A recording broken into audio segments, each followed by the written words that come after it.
بڑی دوڑ دھوپ کے بعد وہ آفس پہنچ گیا۔ آج اس کا انٹرویو تھا۔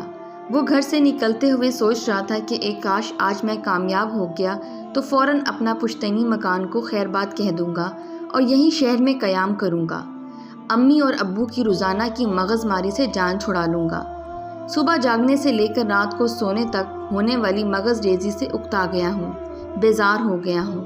صبح غسل خانے کی تیاری کرو تو حکم ہوتا ہے پہلے بستر کی چادر درست کرو، پھر غسل خانے جاؤ، غسل خانے سے نکلو تو فرمان جاری ہوتا ہے نل بند کر دیا، تولیہ صحیح جگہ پر رکھا ہے یا یوں ہی پھینک دیا۔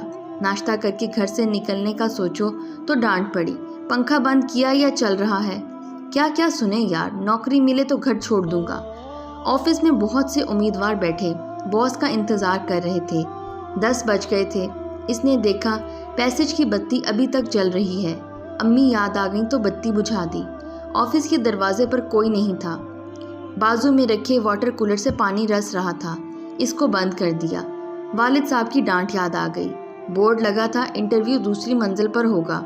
سیڑھی کی لائٹ بھی جل رہی تھی۔ اسے بند کر کے آگے بڑھا تو ایک کرسی سرے رات دکھائی دی۔ اسے ہٹا کر اوپر گیا، دیکھا پہلے سے موجود امیدوار اندر جاتے اور فوراً واپس آ جاتے تھے۔ معلوم کرنے پر پتہ چلا کہ وہ اپلیکیشن لے کر کچھ پوچھتے ہی نہیں واپس بھیج دیتے ہیں۔ میرا نمبر آنے پر میں نے اپنی فائل مینیجر کے سامنے رکھ دی۔ تمام کاغذات دیکھ کر مینیجر نے پوچھا کب سے جوائن کر رہے ہو؟ ان کے سوال پر مجھے یوں لگا جیسے آج 1 اپریل ہو اور یہ مجھے فول بنا رہے ہیں۔ مینیجر نے محسوس کر لیا اور کہا اپریل فول نہیں، حقیقت ہے۔ آج کے انٹرویو میں کسی سے کچھ پوچھا ہی نہیں، صرف CCTV میں تمہارا برتاؤ دیکھا ہے۔ سبھی امیدوار آئے مگر کسی نے نل یا لائٹ بند نہیں کی۔ مبارکباد کے مستحق ہیں تمہارے والدین کہ جنہوں نے تمہیں تمیز اور تہذیب سکھائی ہے۔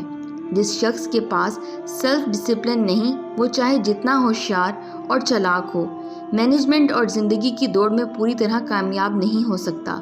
یہ سب ہو جانے کے بعد میں نے پوری طرح یہ طے کر لیا کہ گھر پہنچتے ہی امی اور ابو سے معافی مانگ کر انہیں بتاؤں گا آج اپنی زندگی کی پہلی آزمائش میں ان کی چھوٹی چھوٹی باتوں پر روکنے اور ٹوکنے کی باتوں نے مجھے جو سبق پڑھایا، ان باتوں کے مقابل میری ڈگری کی کوئی اہمیت نہیں ہے۔